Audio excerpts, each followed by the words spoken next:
اشارہ ملتا ہے کہ جو اپنی زبان پہ قابو رکھے گا اور اسے اللہ کی یاد سے تر رکھے گا اس کا دین سلامت رہے گا۔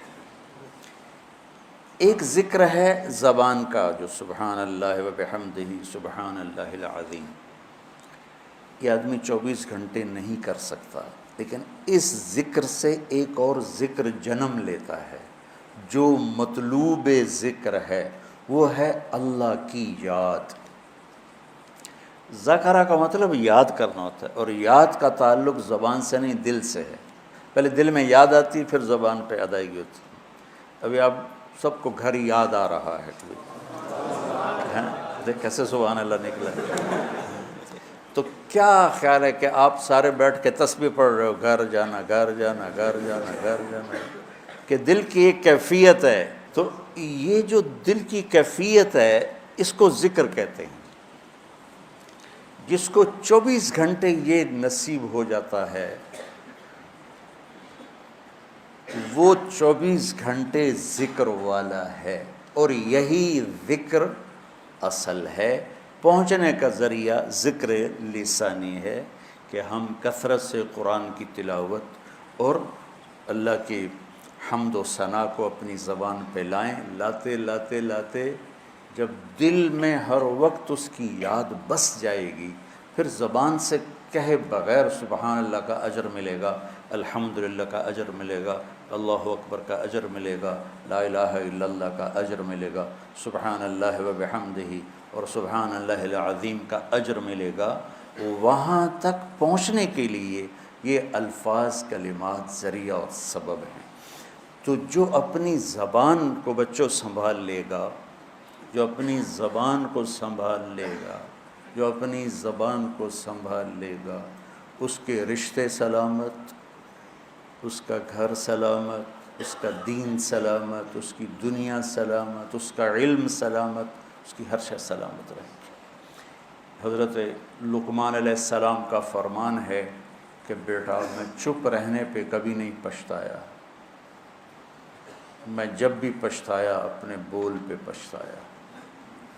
تو آپ سب بچوں کو میری یہ درخواست ہے، من سکت بولو سلم، من سکت سلم، من سلم نجا۔ جو خاموش رہا سلامتی میں رہا، جو سلامتی میں رہا وہ کامیاب ہو گیا۔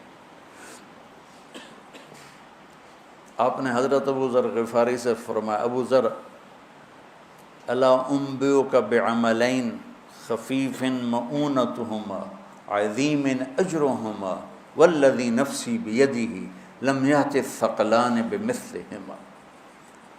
ابو ذر تمہیں 2 کام بتاؤں جو کرنے میں آسان اور اجر میں ان کا وزن بے شمار، اور ذات کی قسم جس کے قبضے میں میری جان ہے، قیامت کے دن بہت تھوڑے لوگ ہوں گے جو اس کو لے کر آئیں گے۔ کہ یا رسول اللہ کیا؟ کہ ایک زبان اور ایک اچھے اخلاق، ایک چپ رہنا، السکوت۔ آپ نے کہا سکوت، آپ کا سکوت سے مراد یہ نہیں تھا کہ بات ہی نہ کرو، شر میں تمہاری زبان ساکت ہو جائے، اور اچھے اخلاق۔ ابو ذر رضی اللہ عنہ نے اس حدیث کو ایسے پکڑا کہ اس کے ظاہر کو ایسا پکڑا کہ ایک ایک مہینہ گزر جاتا تھا کسی سے بات نہیں کرتا تھا، ایک ایک مہینہ، اتنی احتیاط فرمائی۔ اور پھر اللہ کے نبی نے کہا کہ میرے صحابہ میں 4 آدمی ایسے ہیں جن سے اللہ پیار کرتا ہے، وَعَلِيٌّ مِّنْهُمْ وَعَلِيٌّ مِّنْهُمْ وَعَلِيٌّ مِّنْهُمْ۔ آپ نے 3 دفعہ فرمایا، اور علی ان میں سے ہے، اور علی ان میں سے ہے، اور علی ان میں سے ہے۔ تو کون ہے یا رسول اللہ؟ آپ نے کہا علی، سلمان، ابو ذر اور مقداد۔ تو ابو ذر ایسے اوپر گئے کہ اللہ تو سارے ہی صحابہ سے محبت کرتا ہے، وَكُلًّا وَعَدَ اللَّهُ الْحُسْنَى، سب کے لیے جنت کا وعدہ ہے، لیکن یہ 4 کا خاص طور پہ نام لے کر فرمایا، پر حضرت علی کا نام 3 دفعہ دہرایا اہمیت بیان کرنے کے لیے۔ تو آپ سب گھروں کو جا رہے ہو، یہ زندگی بھر کا سبق ہے، یہ زندگی بھر کی نصیحت ہے، صرف اس درس کی نہیں، کہ اپنی زبانوں پہ قابو رکھنا۔